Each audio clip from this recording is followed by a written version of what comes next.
Hello students, welcome to today's class. In the last lecture, we started a very simple topic that was gas laws.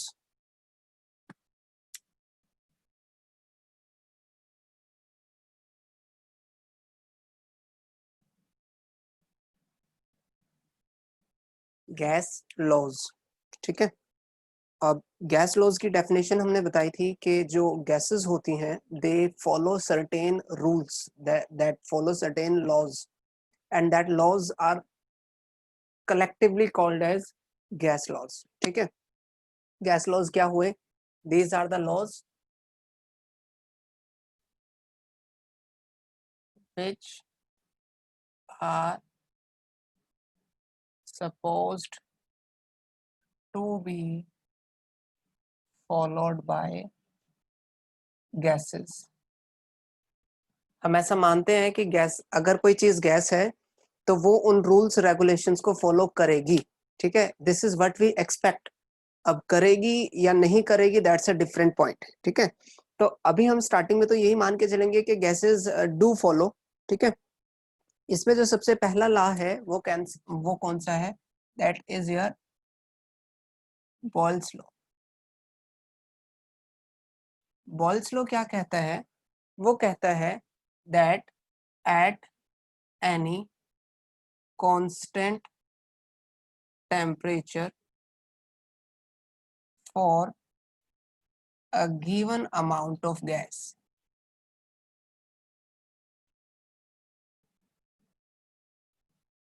pressure is inversely proportional to volume. ये हमने last time भी किया था, ठीक है। इसको फिर से समझ लो, ये क्या कह रहा है? वो कह रहा है एट एनी कांस्टेंट टेम्परेचर, यानी कि जब आप गैस को स्टडी कर रहे हो, उसके बिहेवियर को स्टडी कर रहे हो, तो उस टाइम पर आप टेम्परेचर को चेंज नहीं करोगे, है ना। टेम्परेचर को चेंज नहीं करोगे for a given amount of gas, कि जो गैस का अमाउंट है वो भी क्या रखना है? फिक्स रखना है। तो उस सिचुएशन में pressure is inversely proportional to the volume, ठीक है। यानी कि जैसे जैसे वॉल्यूम बढ़ेगा प्रेशर कम हो जाएगा, या जैसे जैसे वॉल्यूम घटेगा प्रेशर क्या हो जाएगा? बढ़ जाएगा, ठीक है। इसको हमने लास्ट टाइम जब एक्सप्लेन किया था तो कहा था कि भाई you have this this container, ठीक है। इस कंटेनर में हमने क्या लगाया था? एक पिस्टन, फ्रिक्शनलेस, और इसके अंदर क्या किया था? गैस भरी थी। हमने क्या किया था? गैस भर दी थी। तो हमने कहा था कि लेट वॉल्यूम इज V1 और at this volume pressure is P1। तो लगाओ इस कंडीशन पर बॉयल्स लॉ, तो वो कहेगा P1 is inversely proportional to V1, क्योंकि इनवर्स का रिलेशन है। यहाँ इक्वल टू में कन्वर्ट करने के लिए I will have to multiply by a constant. Let me right K1 divided by V1। Here K1 नहीं, K लिखेंगे। K is constant of proportionality, constant of proportionality। अब यहां से समझते हैं कि हमने कहा कि pressure is inversely proportional to volume, volume is V1, pressure is P1। Let's change some condition. Let new volume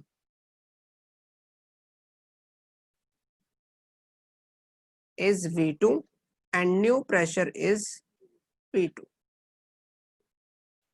ठीक है। तो according to Boyle's law P2 will be equal to K upon V2, क्योंकि यहाँ पर भी constant of proportionality आएगा। Let me say this is equation 1 and this is equation 2। Equation 1 को मैं ऐसे भी लिख सकता हूँ that P2 V2 is equal to K, and in I can write this equation as P1 V1 is equal to K। इसको नाम दे देते हैं। This is equation 1, this is your equation 2। तो from 1 and 2, 1 and 2, I can say P1 V1 is equal to P2 V2, ठीक है। P1 V1 is equal to P2 and V2। This is your Boyle's law. अब इसको भी समझ लो कि हमने जब ये नया प्रेशर किया तो मैंने क्या किया था, इस पिस्टन के ऊपर थोड़ा सा वेट रख दिया था। अगर मैं इस पिस्टन के ऊपर थोड़ा सा वेट रख देता हूं, then piston will move downward, क्योंकि पिस्टन जब नीचे की तरफ आएगा तो वॉल्यूम क्या हो जाएगा, कम हो जाएगा। यानी कि जैसे ही आपने यहां पर प्रेशर बढ़ाया, वॉल्यूम क्या हो गया, कम हो गया। So this is a very simple form. अच्छा, इस पे देखो हमने क्या किया कि गैस का अमाउंट भी क्या रखा, फिक्स रखा हमने, और गैस ऐड नहीं करी। अब इसको इस ऐसे भी समझो कि आप जरूर कोई ना कोई एक्टिवा या बाइक वगैरह ड्राइव करते हैं। आप वो एक्टिवा, बाइक या फिर साइकिल लेके आप शॉप पे गए और आपने हवा जो है उसमें पंप कराई। तो आप देखो कि जैसे ही वो उसके अंदर लगाता है, नोजल लगाता है, तो टायर का वॉल्यूम धीरे धीरे बढ़ता है। मान लो एक टायर में बिल्कुल भी हवा नहीं थी, वो बिल्कुल फ्लैट था। उसके बाद जैसे जैसे हवा भरोगे वैसे वैसे उसका जो है वॉल्यूम क्या करेगा, बढ़ेगा। और अगर आप कभी डिजिटल मीटर में चेक करो तो वो क्या करता है, वहां पर प्रेशर की डिजिटल में वो नोटेशन भी वो लिखी रहती है, इतने एमएम प्रेशर हो गया। तो वो जैसे जैसे हवा भरेगा वैसे वैसे प्रेशर भी बढ़ेगा। तो डेली लाइफ में हम ऑब्जर्व करते हैं कि टायर के अंदर जितनी ज्यादा हवा भरोगे उसका वॉल्यूम उतना ज्यादा होगा और प्रेशर भी ज्यादा होगा। जबकि यहाँ पर मैं क्या कह रहा हूँ, that pressure is inversely proportional to volume. फिर से सुन लो कि टायर के अंदर जब हवा भरते हैं तो टायर का वॉल्यूम भी बढ़ता है और उसके अंदर हवा हवा की वजह से प्रेशर भी बढ़ता है। तो प्रेशर बढ़ेगा, वॉल्यूम भी बढ़ेगा। कहाँ, डेली लाइफ में। लेकिन हम यहाँ पर क्या कह रहे हैं, हम यहाँ पर कह रहे हैं कि प्रेशर बढ़ेगा तो वॉल्यूम घटेगा, और इससे हम प्रूव भी कर रहे हैं। तो डेली लाइफ में जब मैं गाड़ी में हवा भरवाने जाता हूँ तो मेरा रूल क्यों क्यों फॉलो नहीं हो रहा? तो रीजन बीइंग दिस कि जब आप जो है उसके अंदर टायर के अंदर हवा भरते हो तो हवा का अमाउंट धीरे धीरे चेंज हो रहा है ना, धीरे धीरे हवा का अमाउंट बढ़ रहा है। लेकिन यहाँ पर हमने क्या लिखा, for a given amount of gas, कि गैस का अमाउंट जितना है उतना रखना है, उसको चेंज नहीं करना। यहाँ पर गैस इतनी थी, मान लो 1 ग्राम थी पहले, कब, when volume was V1 and pressure was P1। तो जब मैंने कंडीशन चेंज करी, वॉल्यूम V2 किया, प्रेशर P2 किया, तो उस टाइम पर भी अमाउंट ऑफ गैस सेम ही रखा जितना यहाँ पर था। अगर यहाँ 1 ग्राम था तो यहाँ भी 1 ग्राम रखना है, यहाँ 2 ग्राम था तो यहाँ पर भी 2 ग्राम रखना है। यानी कि बॉयल्स लॉ लगेगा तब, कब, जब टेम्परेचर क्या हो, कांस्टेंट हो, and the amount is also constant. ठीक है, गैस का अमाउंट भी क्या होगा, कांस्टेंट होगा, तभी बॉयल्स लॉ लगेगा, अदरवाइज बॉयल्स लॉ नहीं लगेगा। तो बॉयल्स लॉ के बारे में हमने पढ़ा। यहाँ पर जब हम आगे मूव करते हैं, then there are some graph. ठीक है, कुछ ग्राफ है, बड़े सिंपल सिंपल से हैं वैसे तो। इसमें से एक ग्राफ मैं समझूंगा पहले कि pressure versus 1/V, pressure versus 1/V, 1 volume. तो इसको कैसे समझ सकते हैं? Let's say x is equal to 1/y। ठीक है, x is equal to 1/y, यानी कि यहाँ पर हमें जो है 1/y को सॉल्व करने के बाद वो x के इक्वल रखना है, x के इक्वल रखना है। अगर x की वैल्यू 1 है, let's say this is x axis, आप जैसे क्लास 10th में करते थे मैं ठीक वैसे ही प्रोसीड करूंगा। x 1 है तो y की भी वैल्यू क्या होनी चाहिए, 1 होनी चाहिए। x अगर 2 है तो y की वैल्यू क्या होनी चाहिए, क्या होनी चाहिए, y की value must be 0.5। You can have this कि x और y, ठीक है, x एंड y। फिर से समझो, और यहां पर एक मिनट, ये कुछ और चला जाएगा, हमें y नहीं करना, हमें क्या करना है, 1/y करना है।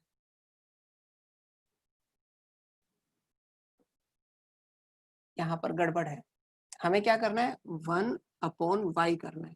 तो अगर x की वैल्यू 1 है तो 1/y will be equal to 1। अगर x की वैल्यू 2 है तो 1/y will be equal to 2। x की वैल्यू 3 है तो 1/y की वैल्यू भी कितनी हो जाएगी, 3 हो जाएगी। देखो ना, x was equal to 1/y, अगर x को आप 0 पुट करो, x को यहाँ late me say this is equation 1, equation 1 में x को 0 पुट करो, 0 will be equal to 1 upon y, यानी कि x की वैल्यू 0 है तो 1 अपॉन y की वैल्यू भी किसके इक्वल आ गई, 0 के इक्वल आ गई। x अगर 1 हो गया then 1 by y will be equal to 1, यानी कि अगर मैं इस ग्राफ को प्लॉट करने जाऊं बाय यूजिंग दिस कि x एक्सिस पे मैं क्या ले रहा हूं, I am having here 1 upon v और यहाँ क्या लिया p, ठीक है, यहाँ पर क्या है 1 अपॉन v, x एक्सिस पे क्या लिया है 1 अपॉन v, तो यहाँ पर देखो x 0 तो 1 अपॉन y 0, x1 तो 1 अपॉन y1, 2 तो 1 अपॉन y2, x3 तो 1 अपॉन y3, तो यहाँ से सबको कंबाइन करो, it will be a straight line graph. ठीक है, यू कैन ट्राई दिस, कि आप खुद इसको ड्रॉ करके देख सकते हैं। Let's have one more graph, और वो ग्राफ हम ड्रॉ करना चाहते हैं प्रेशर वर्सेस वॉल्यूम में। हल्का सा चेंज है, यहाँ पर क्या किया था 1 अपॉन v, यहाँ पर क्या किया है v किया है, तो यहाँ पर हमने क्या किया, this is my y axis, this is my x axis, x axis पे मैं क्या लेना चाहता हूँ, x एक्सिस पे मैं लेना चाहूंगा वॉल्यूम, y एक्सिस पे क्या लूंगा प्रेशर, ठीक है, y एक्सिस पे क्या लिया प्रेशर लिया। तो देखो इसको कैसे करेंगे, x y, ठीक है, बड़े ध्यान से समझेंगे आप, x और y। अब प्रेशर वर्सेस वॉल्यूम, अब बोल्स लॉ क्या कहता है, बोल्स लॉ कहता है P is equal to K upon V। बड़े ध्यान से, क्योंकि ग्राफ बड़ा इंपॉर्टेंट है यहाँ, P is equal to K 1 upon V। Let's put K as 1 ताकि मेरी कैलकुलेशन सिंप्लीफाई हो जाए, सिंप्लीफिकेशन के लिए कर रहा हूँ और इससे ज्यादा कुछ नहीं, 1 upon K, sorry 1 upon V।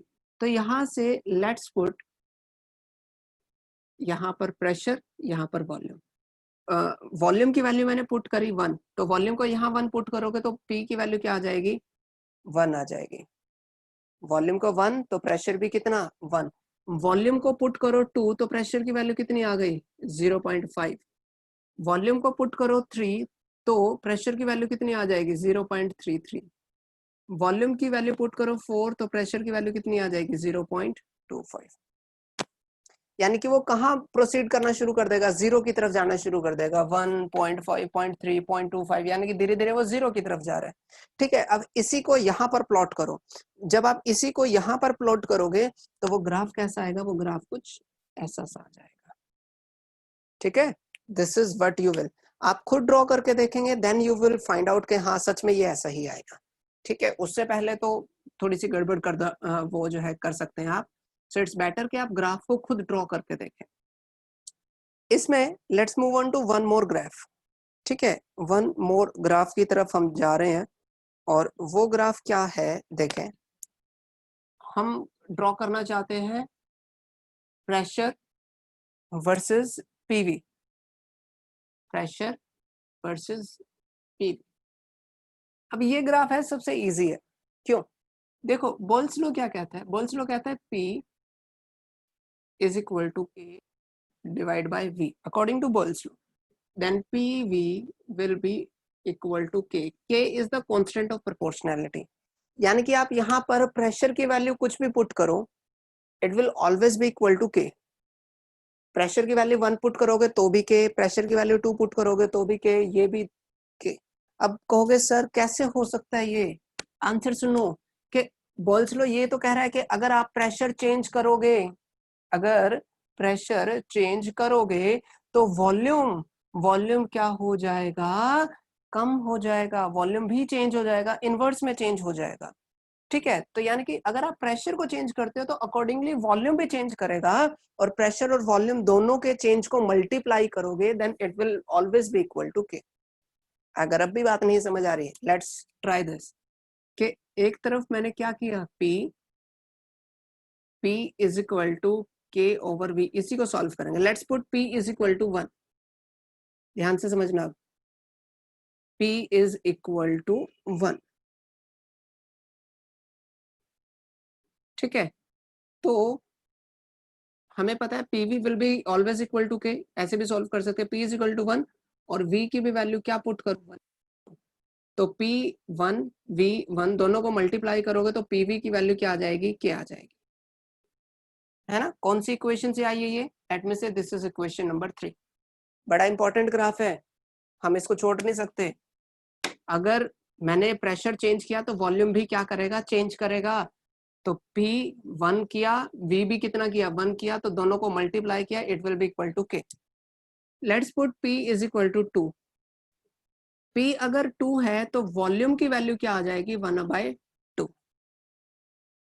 अब कहोगे सर ये कैसे पता चल रहा है, ये ऐसे पता चल रहा है that P is equal to K upon V, P is equal to K upon V। तो प्रेशर और वॉल्यूम इनवर्स है। तो अब दोबारा से देखो, P की वैल्यू क्या पुट करी आपने, 2, वॉल्यूम की वैल्यू कितनी पुट करी, 1/2, दोनों को मल्टीप्लाई करो, फिर से क्या आ जाएगा, इक्वल टू के। आप कहोगे सर इक्वल टू 1 आना चाहिए, अरे भाई इक्वल टू वो के रखा हुआ है, 1 करना चाहते हो 1 कर लो, मेरे लिए कोई फर्क नहीं पड़ता। बट पॉइंट इतना सा है कि प्रेशर और वॉल्यूम को हम क्या करेंगे, यहाँ पर प्रेशर की वैल्यू कुछ भी पुट करें आप, कुछ भी, वट एवर यू वॉन्ट। यहाँ पर मैं पुट करना चाहता हूँ पीवी और यहाँ पर मैं पुट करना चाहता हूँ क्या, पी। लेट से पीवी इज इक्वल टू के, और ये के की वैल्यू है, this is the value of के। तो प्रेशर की वैल्यू कुछ भी करो, के की वैल्यू हमेशा क्या रहने वाली है, सेम रहने वाली है, it will be parallel to pressure axis. हो सकता है आपको ये ग्राफ एक बार में ना समझ आए, इट मे बी पॉसिबल, तो आपको ये वीडियो हो सकता है 2 बार देखना पड़े। बट जब तक आप ग्राफ को खुद ड्रॉ नहीं करके देखेंगे तो आपके लिए यहाँ पर चीजें थोड़ी सी मुश्किल रहने वाली है। चलिए बोयल्स लॉ से आगे चलते हैं, हालांकि इनके बेस न्यूमेरिकल्स हैं, बट मैं पहले सारे गैस लॉज को कवर करना चाह रहा हूँ ताकि आपको एक बार लॉ पता चल जाए, उसके बाद हम न्यूमेरिकल सॉल्व कर लेंगे। सेकंड जो लॉ आ जाता है, सेकंड लॉ हमारे पास आता है, that is your Charles law.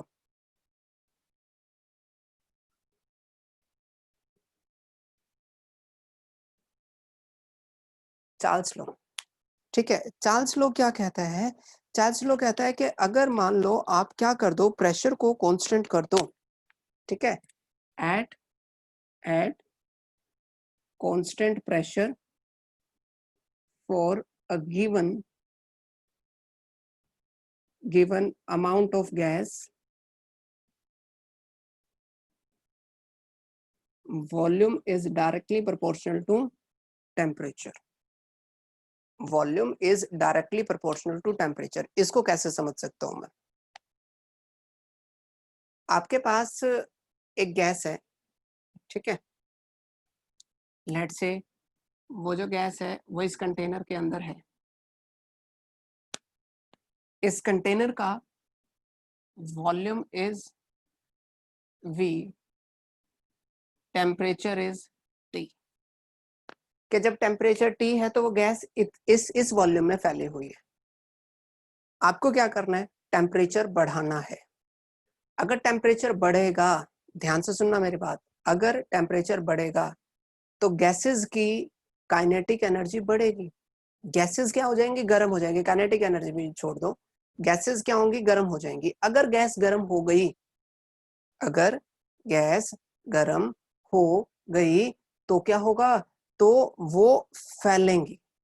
गरम गैसेस हमेशा फैलती है। आपने क्लास 9th में क्वेश्चन किया था कि हॉट सिजलिंग फूड की स्मेल दूर तक आती है, तो वहां पर आपने कहा था कि जो हॉट सिजलिंग फूड है की स्मेल जो है दूर तक इसलिए आती है क्योंकि जो गैस के पार्टिकल्स है उसकी काइनेटिक एनर्जी ज्यादा है, तो it can travel a large distance, long distance it can travel.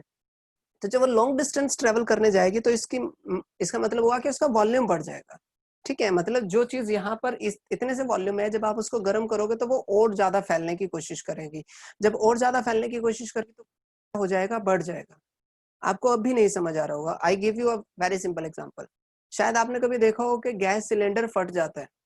Gas cylinder क्यों फट जाता है, क्वेश्चन इज दिस, कि गैस सिलेंडर इसलिए फट जाता है, अगर मान लो आपके पास एक सिलेंडर है और आपने उसको एक कमरे के अंदर रख दिया और कमरे का लगातार टेम्परेचर बढ़ रहा है, तो लगातार कमरे का टेम्परेचर बढ़ने की वजह से गैस सिलेंडर गर्म होता जाएगा, गैस सिलेंडर गर्म हो जाएगा। अगर गैस सिलेंडर गर्म हो गया तो अंदर जो गैस के पार्टिकल्स है वो गर्म हो जाएंगे, और जब वो गर्म हो जाएंगे तो वो क्या करेंगे, फैलेंगे, उनकी एनर्जी क्या हो जाएगी, बढ़ जाएगी। और जब वो इतनी एनर्जी बढ़ जाएगी कि एक ऐसा पॉइंट आ जाएगा कि वो सिलेंडर फट जाएगा। ठीक है, तो यानी कि जैसे जैसे आप टेम्परेचर बढ़ाओगे, कमरा जितना ज्यादा गर्म होगा, गैस सिलेंडर के फटने के चांसेस उतने ज्यादा हो जाएंगे। तो यहां पर हम वही बात कह रहे हैं, that volume is directly proportional to temperature. Let's convert it into equal to में कन्वर्ट करने के लिए V is equal to K2 into T कह देता हूं मैं। K2 क्या है, constant of proportionality. K2 is your constant of proportionality. ठीक है, तो यहां से let's say eight volume V1 temperature T1। ठीक है, कंडीशन क्या है, टेम्परेचर है T1, वॉल्यूम क्या है V1, then according to Charles law V1 is equal to K2 into T1, या फिर I can say K2 is equal to V1 upon T1। Let me say this is equation 1। ठीक है, मैंने volume को change कर दिया कि volume कितना हो गया V2, टेम्परेचर कितना हो गया T2। वॉल्यूम कितना V2, टेम्परेचर कितना T2। तो फिर से लगाओ चार्ल्स लो क्या कहेगा, K2 will be equal to V2 upon T2। Let me say this is equation 2 from 1 and 2,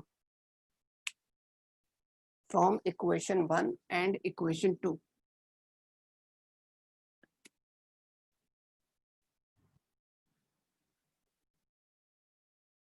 from equation 1 and equation 2, what I will have is, I can say V1 upon T1 is equal to V2 upon T2। V1 upon T1 is equal to V2 upon T2। अब इसमें हमारे पास हमने एक बात कही यहाँ पर कि with the increase in temperature volume will increase, लेकिन कितना, हाउ मच। ठीक है, ये इस क्वेश्चन का अभी हम जवाब नहीं दे रहे। सो लेट्स फाइंड आउट कि कितना चेंज करेगा। लेट्स से कि at temperature T volume is V0, या एट टेम्परेचर 0, चलो टेम्परेचर T ही मान लेता हूं मैं।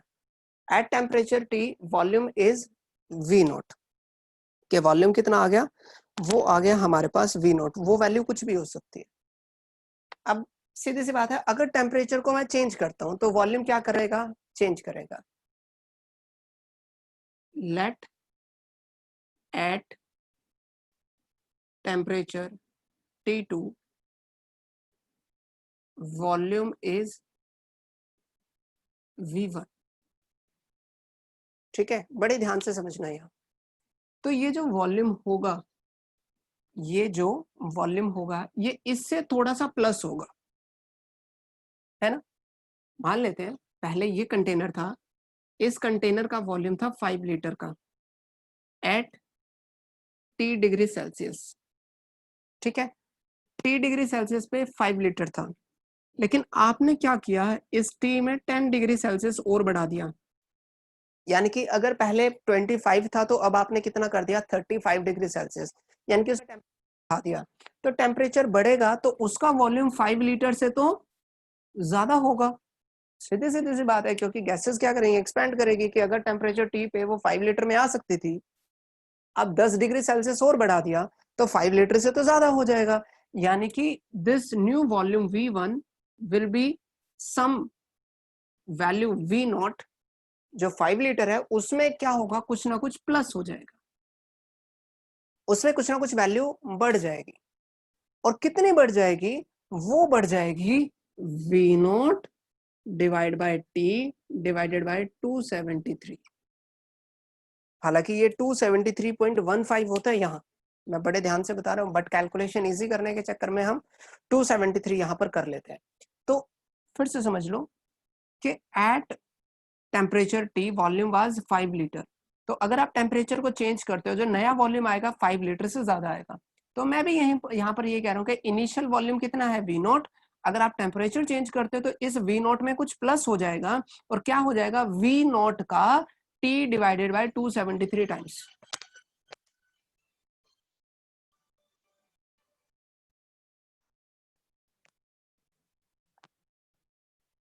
वी नॉट का टी डिवाइडेड बाय 273.15 273 टाइम्स। ठीक है, अब इसका मतलब क्या हुआ, इस ग्राफ को समझना चाहते हैं। ठीक है, तो यहां पर या तो देखो आपको इसमें भी जानने की जरूरत नहीं है, अगर आपको ये याद है that is more than enough कि volume is directly proportional to temperature, this is sufficient for me. लेकिन आपको एक्चुअल में पता होना चाहिए कि ये आया कहां से। ये आता है दैट V1, दोनों में से V नॉट को कॉमन लो, एल्शियम लो 273, तो 273 प्लस टी किस में लिया था मैंने, डिग्री सेल्सियस में लिया था, और डिग्री सेल्सियस में अगर आपने जो है 273 ऐड कर दिया तो ये किस में आ गया, टेम्परेचर इन केल्विन। तो V1 is equal to V naught divided by 273 temperature in Kelvin. मैं सबस्क्रिप्ट लिख रहा हूँ के मतलब केल्विन में है। तो देखो इनिशियल वॉल्यूम तो चेंज होने से रहा, इनिशियल वॉल्यूम तो जितना मैं लेके चला था उतना ही रहेगा, जैसे 5 लीटर लेके चला था 5 लीटर रहेगा, और 273 भी क्या है, कांस्टेंट है। तो V नॉट और 273 दोनों ही क्या है, कांस्टेंट है। V1 लेट मी से इन दोनों को सॉल्व करके आएगा क्या, K2 will be equal to Tk, या फिर V1 is directly proportional to Tk। Temperature in Kelvin, temperature को किस में मेजर करना है, केल्विन में। हम स्टार्टिंग में ये बात कह के चले थे that volume is directly proportional to temperature, लेकिन यहाँ पर दिमाग में क्वेश्चन आया कि अगर टेम्परेचर बढ़ाऊंगा तो वॉल्यूम बढ़ेगा, कितना बढ़ेगा, वो बढ़ेगा इनिशियल वॉल्यूम में कुछ प्लस होगा, और कितना प्लस होगा कि इनिशियल वॉल्यूम का T डिवाइडेड बाय 273 टाइम्स। ठीक है, this is a experimental value, हम थियोरेटिकली नहीं बता सकते, लेकिन हाँ आप जैसे मान लो कि पहले था 5 लीटर, आपने 1 डिग्री सेल्सियस बढ़ाया, ध्यान से सुनना, 1 डिग्री सेल्सियस बढ़ाया तो 1 divided by 273 times, 2 degree Celsius बढ़ाया तो 2 डिवाइडेड बाय 273.15 टाइम्स, 3 बढ़ाया तो 3 डिवाइडेड बाय 273, यानी कि ये यहाँ पर T क्या है, T इज द टेम्परेचर, आपने कितना बढ़ाया, 1 बढ़ाया, 2 बढ़ाया, T बढ़ाते हो आप, तो जितना टेम्परेचर बढ़ाया वो वैल्यू यहाँ पर आ जाएगी। ठीक है, so this is your Charles law. Charles law में भी हम कुछ ग्राफ प्लॉट करते हैं, तो ग्राफ क्या कहता है, वो ग्राफ ये कहता है, पहला ग्राफ कहता है that volume is directly proportional to temperature, volume is directly proportional to temperature. ठीक है, let's say this is temperature axis, this is V axis, तो वॉल्यूम बढ़ेगा तो टेम्परेचर बढ़ेगा, वॉल्यूम घटेगा तो टेम्परेचर घट जाएगा। यहाँ पर जो ग्राफ आ जाएगा वो आ जाएगा कुछ ऐसा सा, स्ट्रेट लाइन। ठीक है, आप पुट कर सकते हैं कैसे कि एक एक्सिस पे V लेना है, दूसरी एक्सिस पे T लेना है, लेट्स पुट V1 तो T भी कितना 1, V2 तो T भी कितना 2, V3 तो T भी कितना 3। आप कैलकुलेट कर सकते हैं, वहां से ये ग्राफ आपका सॉल्व हो जाएगा। चलिए नेक्स्ट चलते हैं हम, एक और ग्राफ है हमारे पास, और वो ग्राफ कहता है किस किस के बीच में है, वो ग्राफ हमारे पास है टेम्परेचर के और वॉल्यूम के ही। यहाँ पर टेम्परेचर किस में है, केल्विन में है, ये याद रखना। लेकिन मान लो this is your volume axis and this is your temperature axis, और यहाँ पर कितना है, this is your 0 degree Celsius, यहाँ पर कितना है 0 डिग्री सेल्सियस, यानी कि टेम्परेचर को मैं किस में लेके जा रहा हूँ, डिग्री सेल्सियस में लेके जा रहा हूँ। तो यहाँ पर देखो कि इस एक्सिस पर वॉल्यूम की वैल्यू क्या होगी 0, इस एक्सिस पर टेम्परेचर की वैल्यू क्या होगी 0, जिसको मेरी बात नहीं समझ आ रही। एक्स एक्सिस पर y की वैल्यू 0 होती है और y एक्सिस पर x की वैल्यू 0 हो जाती है। तो यहाँ पर अगर टेम्परेचर 0 है तो क्या वॉल्यूम 0 हो जाएगा, सोच के देखो कि अगर मैं किसी दिन बहुत ज्यादा ठंड हो जाए, बहुत ज्यादा ठंड हो जाए, मान लेते हैं 0 डिग्री सेल्सियस टेम्परेचर पहुंच गया, तो क्या गैसेस का वॉल्यूम 0 हो जाएगा, answer is no. Jammu Kashmir जैसे स्टेट है इंडिया में जहां पर टेम्परेचर -3 -4 भी चला जाता है, -7 भी चला जाता है, वहां पर तो माइनस में जाता है टेम्परेचर, फिर भी लोग सांस ले पाते हैं। हालांकि मुश्किल हो जाती है उन्हें, बट सांस ले सकते हैं। सांस में जब वो लेंगे तो क्या अंदर जाएगी? ऑक्सीजन जाएगी। ऑक्सीजन क्या है? गैस है, यानी कि -8 पर भी गैस गैस में ही रही, वो जीरो में कन्वर्ट नहीं हुई, उसका वॉल्यूम जीरो नहीं हो गया। यानी कि when temperature is zero, late me say this is the volume, ठीक है, this is the volume at 0 degree Celsius. तो यहां से जैसे जैसे आप वॉल्यूम बढ़ाओगे, जैसे जैसे वॉल्यूम बढ़ेगा तो क्या होगा? वी नॉट, ये वी नॉट की वैल्यू आ गई, plus V naught divided by 273.15, यानी कि ये ग्राफ कुछ कैसा आ जाएगा? स्ट्रेट लाइन से। इन दोनों ही ग्राफ में, ये दोनों ही ग्राफ क्या आए हैं? स्ट्रेट लाइन आए हैं। लेकिन फर्क क्या है? यहाँ टेम्परेचर केल्विन में है, ठीक है, टेम्परेचर किस में है? केल्विन में है। तो इसको मैं जीरो से कब शुरू कर सकता हूँ, ये भी समझ लेना। अब यहाँ पे मैं जीरो से कैसे कन्वर्ट कर सकता हूँ? तो देखो कैसे कर सकते हैं कि ये ग्राफ आया, तो मैंने क्या किया, यहाँ पर स्केल रखा और स्केल रख के इसको एक्स्ट्रा प्लॉट किया। क्या किया? स्केल रखा और स्केल रख के मैं इसको एक्स्ट्रा प्लॉट कर रहा हूँ। जब मैं एक्स्ट्रा प्लॉट करूंगा तो ये कहाँ कट करेगी? ये यहाँ कट करेगी। और ये जो वैल्यू आती है वो आती है -273 डिग्री सेल्सियस। वैसे तो ये आती है -273.15, कितनी आती है? -273.15। लेकिन मैं ये बात बार बार बता रहा हूँ कि मैथमेटिकल एज के लिए, कैलकुलेशन को आसानी से करने के लिए हम उसको क्या पुट कर रहे हैं? 273 पुट कर रहे हैं। तो आप एक बार इस टेम्परेचर को यहाँ पुट करके देखो। Let me say this is equation A, putting this value, putting this value in equation A, what we will have, V कितने टेम्परेचर पे? -273 डिग्री सेल्सियस पे will be equal to V naught plus V naught divided by temperature कितना है? -273 bye 273। तो 273 से 273 cancel out हो जाएगा।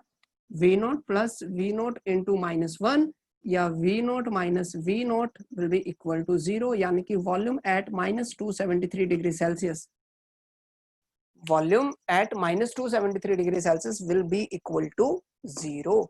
यानी कि जिस दिन टेम्परेचर -273 डिग्री सेल्सियस चला गया अर्थ पर, उस दिन सब कुछ खत्म है, एवरीथिंग विल बी ओवर, ठीक है। गैसेस का वॉल्यूम क्या हो जाएगा? 0 हो जाएगा।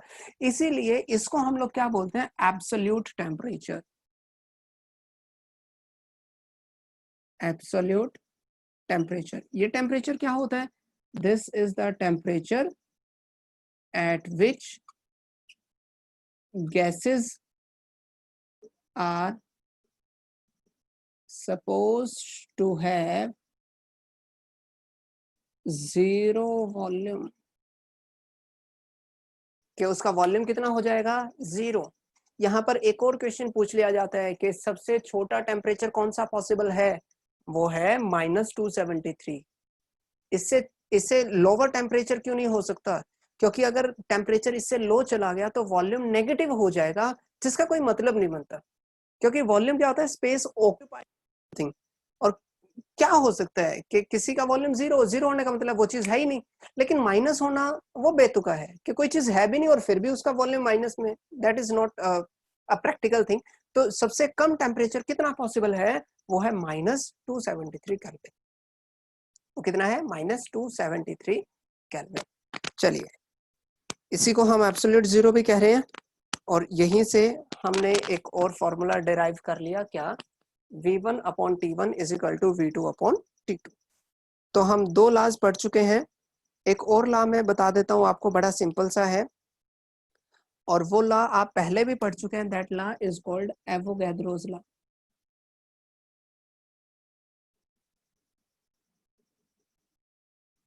एवोगैड्रोस लॉ, एवोगैड्रोस लॉ क्या कहता है? वो कहता है कि at constant temperature and constant pressure. अब तक हम देखो, चार्ल्स लॉ में हमने क्या किया? सिर्फ टेम्परेचर कांस्टेंट किया। सॉरी, बॉयल्स लॉ में टेम्परेचर कांस्टेंट किया, चार्ल्स लॉ में क्या कांस्टेंट किया, प्रेशर कांस्टेंट किया, एवोगैड्रोस लॉ में टेम्परेचर और प्रेशर दोनों कांस्टेंट कर रहे हैं, टेम्परेचर एंड प्रेशर दोनों क्या कर रहे हैं, कांस्टेंट कर रहे हैं। अगर दोनों कांस्टेंट कर दिए उसके बाद वॉल्यूम जो है, volume of the gas is directly proportional to n, n is your amount of the gas, n is your amount of the gas, के गैस थोड़ी सी है तो थोड़े स्पेस में आएगी, ज्यादा गैस है तो ज्यादा स्पेस में आएगी, सीधी सी बात है। 100 आदमी कितने स्पेस में वो बैठ सकते हैं, ये आप आइडिया कर लो। मान लेते हैं कि इस रूम के अंदर 35 स्टूडेंट बैठ सकते हैं, लेकिन अगर 70 स्टूडेंट हो गए तो हमें 2 कमरे चाहिए, यानी कि वॉल्यूम क्या हो जाएगा, डबल हो जाएगा। और अगर 350 स्टूडेंट हो गए तो 10 कमरे चाहिए, वॉल्यूम कितना हो जाएगा, 10 टाइम्स हो जाएगा। यानी कि जैसे जैसे अमाउंट ऑफ स्टूडेंट बढ़ेगा, नंबर ऑफ स्टूडेंट बढ़ेगा, वैसे वैसे volume occupied by them that will also increase. तो यहाँ पर यही बात हम कह रहे हैं कि volume is directly proportional to N, N is the number of moles of gas या अमाउंट ऑफ द गैस। के अमाउंट को रिप्रेजेंट करने के कई तरीके थे, ग्राम में कर सकते थे, ml में कर सकते थे, लेकिन हम किस में रिप्रेजेंट कर रहे हैं, नंबर ऑफ मोल्स में। This is known as your Avogadro's law. इसको क्या बोलते हैं हम, एवोगैड्रो का लॉ बोलते हैं। एवोगैड्रोस लॉ का एक और नाम है also known as Amontons law. नहीं, एवोगैड्रो का नहीं आता, वो दूसरा है, that is the fourth and last law. तो इसका सिर्फ एवोगैड्रोस लॉ है, that volume is directly proportional to N. आप इसको चैप्टर 1 में भी पढ़ चुके हैं। तो आज हमने सिर्फ 3 लॉ सीखे, एक बॉयल्स लॉ, दूसरा Charles law and third was your Avogadro's law. ठीक है, तो आज हम सिर्फ इतना ही करने वाले हैं। सो मिलते हैं नेक्स्ट टाइम।